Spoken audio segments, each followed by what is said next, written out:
Do you feel stuck in your business right now? And stuck is such a weird word, but you feel like that you can't just get past a certain revenue mark. Maybe you're from $0 to $500,000 a year and you just can't seem to get to that 7-figure mark. Or you feel like that you're constantly burning through team members just as fast as you're bringing them on. Or you feel like that every time you bring on a new customer, you're losing one at the same rate. This video is going to break down the 2 most important things that you need to have inside of your business right now to fix all of those problems. And I've actually got a really cool bonus for you at the end of this video. It's the secret weapon that has taken every single business owner that I've personally met that is over 7 and 8 figures to that level. With the mentors, right? You have the two, you have the in-industry and then you have the outside industry. They serve their different purposes, but how do you know how to pick the right mentor for each one of those slots? You have to aspire to what they've already achieved. And I would truly look at their life not from the Instagram photos or videos that they put online, but what does their work-life balance look like? What does their family situation look like? Where are they at, obviously financially, from where you are compared to where they are? And how is that mirroring what you want to achieve? There's a lot of people that say that they want success, but if I were to pull up my calendar and show you what that looks like from one of my out-of-industry mentors, you would be astounded at the pace that they move at. And that means that you're making sacrifices every day. And the people around you have to be okay with that. So that's part of what I look for. The other side of that is I look for people that think at a higher level than I do.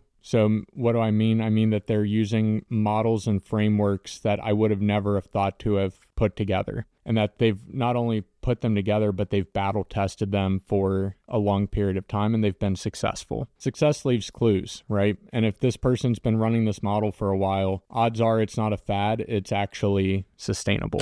And how do you get into contact with these mentors? Luckily, Arete Syndicate opens up a few times a year, but I found Andy through the MFCEO project at the early days when I was working at the Float Center. Andy said something along the lines of, I don't care if you're the worker at McDonald's or if you're cleaning the piss out of a bar room bathroom or whatever you're doing, you got to make it the best that you can possibly be and be the best fry cook or be the best bathroom cleaner. And at the time when I was literally listening to that, I was squeegeeing piss out of a shower from a float room session where somebody just went all over the place inside the shower. And I was like, man, if I'm going to do this, I may as well do it the best way that I can and do it the right way every single time. And that really stuck with me, and it showed me that this person is thinking at a high level. And while anybody else can say, hey, you got to always do your best no matter what you're doing, yeah, that message is universal. But I think we resonate with certain people more because we see part of ourselves in them, and we know that they're talking to themselves 10, 15, 30 years ago and what they should have done differently too. So that's what I look for as far as that. The in-industry ones, I think you really have to find their team culture as well and figuring out what is it about their team that's made them successful. Because if you want to go fast, go alone. But if you want to go far, you have to bring people with you. And you should be bringing people with you. You should be elevating them. You should be incentivizing them to be the best that they can be. And it's really easy for somebody to say, wow, look, they made a lot of money by doing this, but they burned every bridge along the way. Is that really a successful business owner? Is that really somebody that they're going to look back in their life when they're on their deathbed and say, wow, I did this correctly? Or are they going to be there with a bunch of regrets? I've already had my near-death experience. I know what I want out of my future. And I think that clarity helps. But if you're uncertain and not clear about what you want your future to be, that's where you have to start, because you have to pick your mentors that are aligning with you on that. That's why people don't pick fat personal trainers. Why would I want somebody that's overweight and obese? They may have all the knowledge, but they've never actually implemented it. I mean, Arete Syndicate is a great example of that. They have literally, when I joined Arete Syndicate, I was 8.5 months into my business. I'm actually coming up on the 5-year mark of being in that group.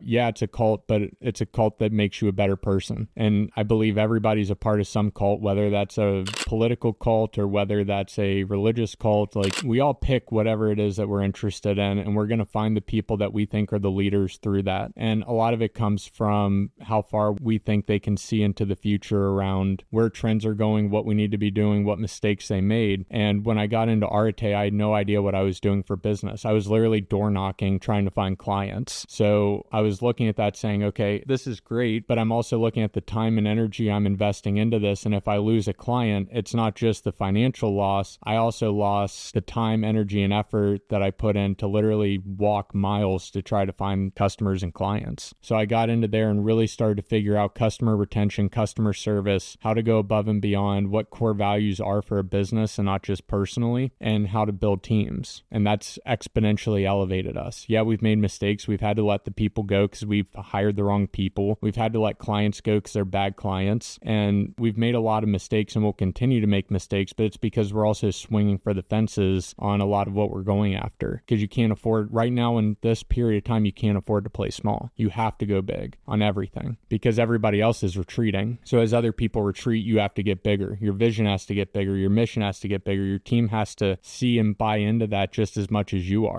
Arete Syndicate is a community, which is like a large base of mentors, essentially, in a way. Do you feel like community is a really powerful tool for entrepreneurs to tap into? Like, should they join a community? Should they be joining a program so that they can get around more like-minded individuals? Yes. And mostly I think it's because it puts things into perspective. Going back to, is this a $50 problem or a $50,000 problem or a $100,000 problem? And really putting that perspective against where you are today. It's challenging, right? Because we all want to be the best we can be, but also there's people that have gone through this that have the exact answer. There's people in that group that have gone bankrupt. There's people in that group that have lost their loved ones to suicide. There's people that have, literally lost their house and then went all in again on trying to start this up and do it right. So seeing that, it really puts the perspective of, wow, I'm having a tough financial month, into it's only money, we can make more of it, or it's only a mistake, we can fix it. It's only that we lost a client, we can find more. It puts things into perspective. And then you also see people that have won really big and then fallen because they got too big too fast and they didn't have the right things in place to prevent them from making horrible mistakes that did cost them everything. That knowledge is so valuable that's truly where the value is in the community. When I first started in that group, I started off by doing weekly calls where I would just audit people's ad counts live with them and say, hey, I would recommend you change this, do that. Those investments into that community have made me one of the top people in that group. And it's where I've also found lifelong friends. One of the people in there is going to officiate my wedding. Like, you find amazing people where you look for them. So the communities that you join, you do have to be skeptical of. You have to test it out and make sure that they truly align with who you are and where you want to go.